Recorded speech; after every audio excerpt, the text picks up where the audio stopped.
Ayan yung isang parrot o nagsasalita. So, pangit-pangit daw yung pangit-pangit. For today, dito tayo naka-check-in sa Estancia de Lorenzo dito sa San Mateo. Tingnan nyo guys kung gaano kaganda. Dito yung reception area nila guys. So, look at that, diba? Tingnan nyo naman, oh. Kung gaano kaganda yan, oh. Tapos may mga villas, ang daming villas dito sa paligid. There, meron pa doon, pero our villa is just here. Right? So, malapit lang dito sa reception. So, ayan na. Wow! Let's go! Ayan na si Mother. Oh, meron pa doon sa ano. Ayan na. So, tara, tingnan natin kung gaano kaganda yung loob. So, ayan. Wow! Ayan na ang mga people, oh. Oh. Sobrang lamig sa loob. Dalawa yung aircon yan. At saka here, I think may dalawang bed pa, oh. Yeah, si Mother at si Father dito na siguro sila. Yan. Oh, tapos, meron ding dining area, ang ganda. Right? Tapos kitchen, tapos may CR dito sa baba. Tapos ayan. O tara guys, akyat tayo. Let's go. So pag akyat mo here, there are 2 rooms on this side and on this side. At tapos mayroong CR dito. So ito yung first room with 5 beds. Ayan, and with that 5 beds, meron ding... Hi! Wow, I hear! Okay, so this is the veranda. Wow! Connecting. So yung veranda dito guys, pag na-open mo, papasok ka na sa... Ay, nakalock pala. So yan yung second room dyan. Ito yung veranda. Oh, look at that! Oh, the view! Of course, doon banda yung villa namin guys. Tapos here's the pool area. Look at that.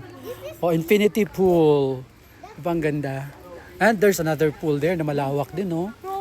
Ayan, so we can swim na later after umikot. Parang si Ellie at si Yeezy, oh. The Frenchies. From the pool area, ito meron din silang venue like this. I think pwedeng magano dito, no? Company event. Ayan, ang ganda pala dito. So, this gives me an idea. Sa next company event natin, we can have it here. Laki, oh. So, kahit umulan, right? Umulan, umaraw, no problem because meron siyang covered. Meron siyang cover. So, covered naman siya. Yun, oh. Ganda. And then from that event venue, you also have this area, parang zoo nila. So mag-enjoy yung mga kids ninyo, mga mahilig sa mga animals. So, ayan.